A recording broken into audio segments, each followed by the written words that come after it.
sommes au salon de l'agriculture avec des agriculteurs et des artisans venus de toute la France et du monde entier.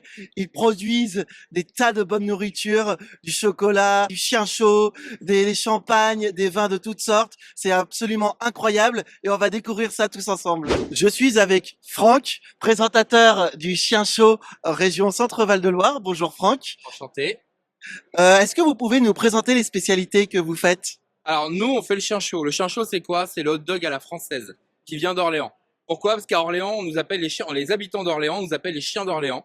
Et vu qu'on n'arrêtait pas de nous appeler les chiens d'Orléans, ben on s'est dit, nous, on va en faire un produit gourmand, français avec l'accent d'Orléans, le chien chaud. Voilà, on a revisité le hot dog, comme vous pouvez voir, qui n'a rien à voir. Le hot dog, on le laisse aux Américains. Et nous, maintenant, on a le chien chaud, qui se revendique en street food française. Voilà l'idée. Ouais, vous revendiquez vraiment le nom chien chaud Oui, français. tout à fait. Et Produit, c'est que tu as que des recettes françaises, c'est que des produits français. L'idée, c'est de montrer qu'on la street food, ça veut pas dire que de la mauvaise street food de qualité. Il y a des choses, il y en a d'autres qui font très bien. Et aujourd'hui, l'idée, c'est que le chien chaud soit porte-étendard de ça et montrer qu'on peut casser les codes de la street food tout en incluant la gastronomie française. Voilà le concept. ouais, mélanger street food et bonne nourriture. Et je vois qu'avec le chien chaud, vous avez aussi des bonnes sauces, Ouais. une vraie sauce tomate, une vraie sauce mayo. Pareil, hors de question de mettre des sauces industrielles avec le chien chaud. On travaille avec la maison Martin Pourret, qui est une société historique à Orléans, 1797, donc c'était hier, parce que la spécialité d'Orléans, c'est le vinaigre. Et nous, derrière, on travaille en collaboration avec eux. Toutes les sauces dans nos différentes recettes, c'est Martin Pourret. Voilà. Et avec ça, vous avez d'autres spécialités aussi que vous aimeriez bien présenter? Alors, on a plein de choses, on n'a pas pu tout emmener. On a des desserts sucrés aussi avec Sébastien Papillon, qui est le meilleur chocolatier d'Orléans. On a créé il existe la langue de chat. Nous, on a fait la langue de chien. La langue de chien, c'est quoi? C'est notre pain qui est fourré à l'intérieur de pâte à tartiner, mais la vraie pâte à tartiner, pas le Nutella industriel de chez nous, de chez Papillon, travaillé avec amour. Donc, on a plein de choses comme ça, toujours avec des noms de chiens. Ah bah le Nutella, vive la pâte à tartiner. C'est ça, exactement. Et pareil, on a même, pour accompagner le chien chaud au niveau des boissons, hors de question de mettre un coca industriel, on a des limonades qu'on vous fera goûter à la limonade d'Orléans, de chez Martin Pourret. Ça, c'est une exclusivité qui est sur le salon aussi. Et pour découvrir toutes ces spécialités, vous avez un réseau social, quelque chose où on peut vous suivre? Instagram et Facebook, on est sur les réseaux, on n'a pas encore de point fixe. La marque, elle est toute jeune, elle a 1 an et demi, on se balade sur les événements. On a fait le GP Explorer dernièrement, on va faire le Chambord Live. Et il y a un premier point fixe qui arrive fin avril, qui va s'appeler La Niche, le chien chaud La Niche. Et il faudra aller à La Niche pour manger un chien chaud. Bon, on va s'y rendre tout de suite. Et ici apparaît le réseau social, l'Instagram ou le réseau quel qu'il soit. Merci beaucoup. Avec plaisir. Ici, nous sommes donc dans la partie animaux, stand d'exposition du Salon de l'Agriculture. Nous avons vu des chiens de race, des chats de race, et ici, nous avons d'authentiques chèvres. Alors, qu'ont-elles à dire? Que font-elles ici? Nous allons les interroger. Mesdames, donc, je vois que vous êtes au nombre de 4. Que faites-vous ici? Pourquoi exposez-vous ici? Donc, vous voyez beaucoup de choses intéressantes à découvrir. Je vous laisse avec elles. Alors, je suis avec Sarah Labruyère de Fredon France, qui se présente comme médecin des plantes. Sarah, est-ce que vous pouvez nous expliquer ce que vous faites? Alors, le réseau Fredon est effectivement, c'est un réseau qui est un peu des médecins des plantes, des experts sur les plantes. Donc, on va voir, on va sur place, on va faire des observations visuelles, on va faire des diagnostics, parfois même des prélèvements sur des végétaux, dans de la terre, etc. et envoyer en laboratoire pour confirmer ou infirmer notre diagnostic. Et ensuite, on est là pour aider aussi, accompagner à la gestion, la lutte contre des organismes nuisibles sur végétaux. Parce que du coup, les plantes peuvent être soumises à beaucoup de maladies au cours de leur vie, peuvent être en danger. Tout à fait, il y a plusieurs types de bioagresseurs, ça peut être des insectes, des virus, des bactéries, un peu comme l'homme en fait, hein, finalement, peuvent être malades, ils présentent des symptômes, et c'est grâce à ces symptômes qu'on arrive à diagnostiquer certaines maladies aux plantes. Et ici, donc, je vois, alors, ce n'est pas une ruche, c'est un nid de frelons asiatiques, c'est ça? Et du coup, comment ça se présente? Alors, c'est effectivement un nid de frelons à pattes jaunes. À On dit pattes jaunes. aussi frelon asiatique, mais on le dit aussi frelon à pattes jaunes. Donc, c'est une espèce qui est une espèce exotique envahissante. Et nous, notre vocation, c'est d'accompagner, d'aider tout ce qui est apiculteur particulier, enfin toute personne pour gérer la présence de ces frelons à pattes jaunes et donner des conseils pour la lutte contre ces espèces-là. Parce que ce frelon asiatique a des impacts sur la santé humaine, mais aussi pour la santé des ruchers et sur la biodiversité. Oui, elle peut causer beaucoup de dégâts parce c'est une espèce invasive du coup. C'est une espèce invasive qui a un impact très fort sur les abeilles et du coup qui fait qu'il y a potentiellement une décroissance de production de miel notamment. Et est-ce que vous avez un réseau social sur lequel on pourrait vous suivre? Bien sûr, on est disponible, enfin on est tout à fait joignable via LinkedIn, sur Instagram aussi et sur Facebook. Donc il suffit juste de taper Fredon France et vous retrouvez tous nos comptes sur la Fédération nationale, donc Fredon France, mais aussi toutes les Fredons régionales puisque nous sommes sur tout le territoire français, métropole et outre-mer. Merci beaucoup d'avoir répondu aux questions. Et bonne journée, bon salon de l'agriculture. Ici, nous sommes dans le stand des chevaux d'élevage. Comme vous le voyez, ce sont des bêtes assez impressionnantes, donc de marque. On peut dire littéralement qu'on peut chuchoter à l'oreille des chevaux. Alors, monsieur, qu'avez-vous à nous dire sur ce salon de l'agriculture? Merci beaucoup pour votre témoignage, très touchant. Alors, je suis avec Serge, producteur au Cameroun, donc de cacao, de chocolat, De poivre surtout. de poivre surtout. Oui. Donc, expliquez-nous du coup comment vous produisez, ce que vous produisez. Alors, le poivre de Penja, d'accord, c'est un poivre d'abord qui est médaillé, qui est un poivre IGP. C'est le seul poivre d'Afrique qui est IGP. Il faut savoir que le poivre de Penja, il pousse dans une zone volcanique au Cameroun. La terre, elle est noire, hein, mais vraiment, elle est caillouteuse. Ce qui est important de comprendre dans la préparation du poivre de Penja, vous avez d'abord une pépinière à la base. On a fait la pépinière. Au bout de 4 mois, on va prendre donc ce poivre, on va le mettre au champ. On va le laisser pousser. Il faut savoir qu'ils ont des poivriers qui ont 100 ans. Alors, on a toujours l'impression de se dire, mais le poivre, comment c'est? C'est des petites grappes vertes. Et j'ai toujours l'habitude de dire que c'est un peu comme les petits pois. D'accord? Il faut savoir qu'ils ont 3 variétés de poivre. Vous avez le poivre noir, le poivre blanc et le poivre rouge. C'est des procédés de fabrication qui sont différents. Pour fabriquer le poivre noir, en réalité, on va prendre les graines vertes, on va les laisser sécher au soleil pendant à peu près 2 semaines. Au bout de 2 semaines, on les récupère.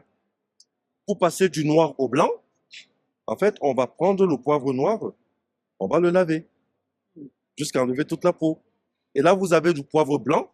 Et là, on rentre vraiment dans la pépérine. Tout le monde se demande, mais c'est quoi la pépérine? C'est vraiment le cœur du poivre. D'accord?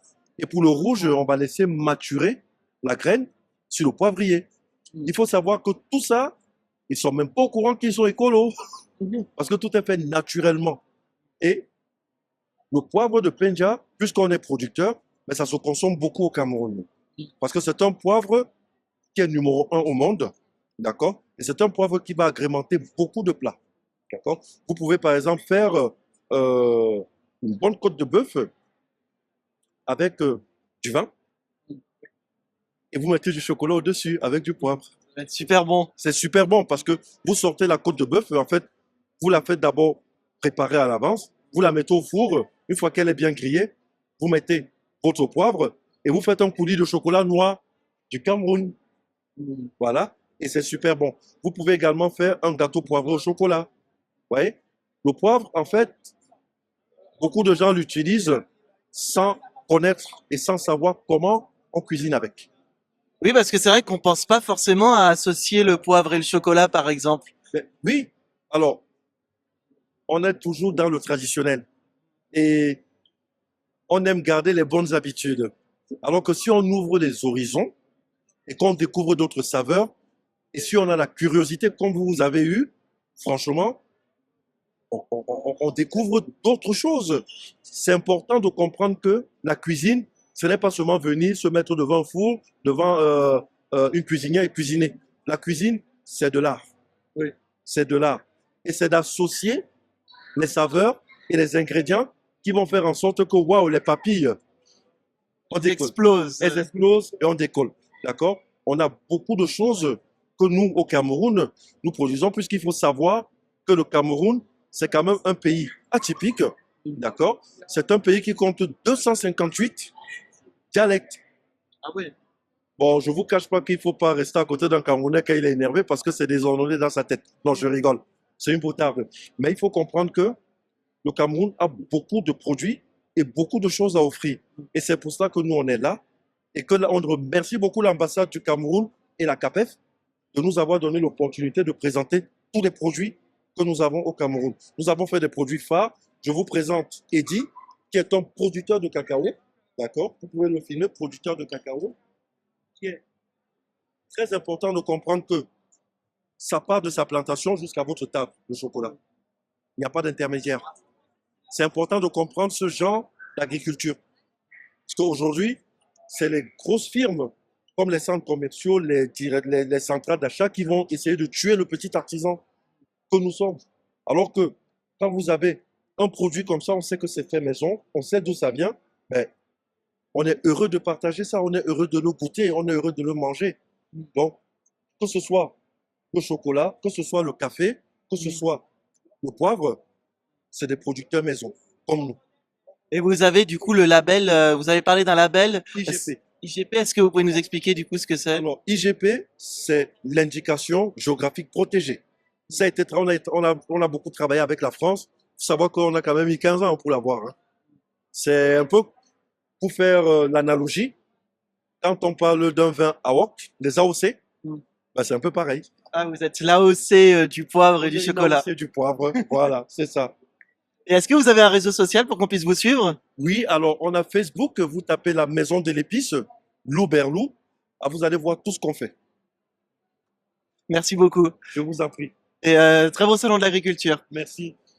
Alors, je suis avec Églantine de la Confédération paysanne. Églantine, bonjour. Est-ce que vous pouvez nous présenter votre activité ici? Ouais, alors déjà, moi je suis paysanne, je suis installée en Alsace. Je suis en production fleurs coupées, maraîchage et arboriculture. Je suis porte-parole en Alsace de la Confédération paysanne. Et ici, sur le salon, eh bien, on tient le stand, on intervient, on participe à des sollicitations, à des tables rondes, à des workshops avec différents partenaires enfin, du monde de l'agriculture et du monde rural. Et donc la Confédération paysanne, c'est un syndicat agricole représentatif de travailleurs et travailleuses indépendants, indépendantes agricoles. Donc voilà, ça se distingue des syndicats de salariés. Et donc avec par exemple le syndicat de la FNSEA ou de la coordination rurale, la Confédération paysanne est le troisième syndicat représentatif en France. Et quel est votre combat en ce moment? Que combattez-vous? Quel est votre combat phare actuellement? Il y en a tant.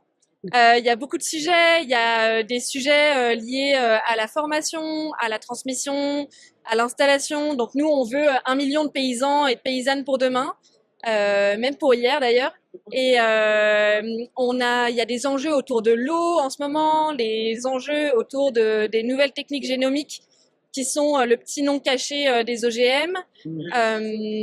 Et bien sûr, mais c'est compliqué pour moi d'aborder le sujet sans en parler en détail, les questions environnementales et les questions de souveraineté alimentaire, puisque en fait, dans toutes les sollicitations, on l'entend à tour de bras, et en fait, il faut qu'on s'accorde sur les définitions, puisque je crois que avec la ministre Annie Genevard, on n'a pas tout à fait la même définition de ce que c'est que la souveraineté alimentaire.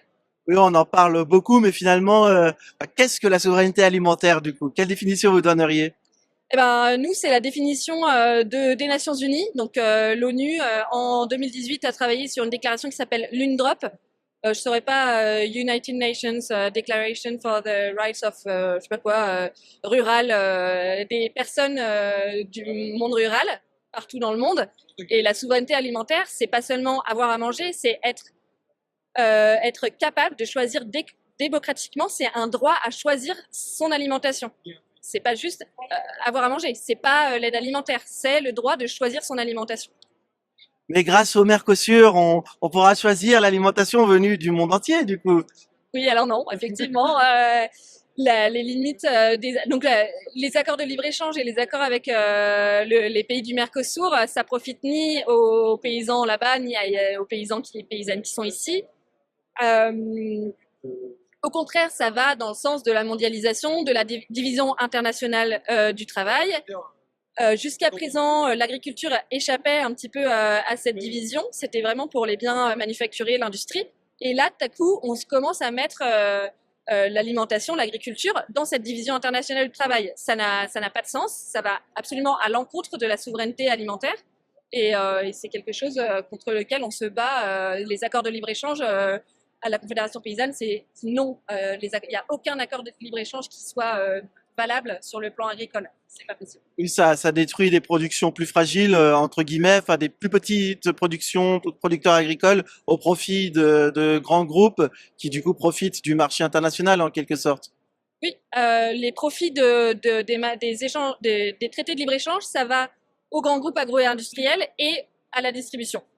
Et ça va à l'encontre de notre souveraineté puisque on va dire la France c'est cool pour produire du lait, l'Argentine c'est cool pour produire de la viande bovine et donc ça nous enlève tout choix de décision, quoi, toute liberté de décision. Ouais, à la fin, tout le monde dépend de tout le monde et finalement, plus rien n'est produit en quelque sorte, quoi. Ouais. Et ça sert clairement le grand capital. Donc c'est même pas les paysans de là c'est dépendant des autres paysans, c'est tout le monde est dépendant des gros groupes agro-industriels et des distributeurs.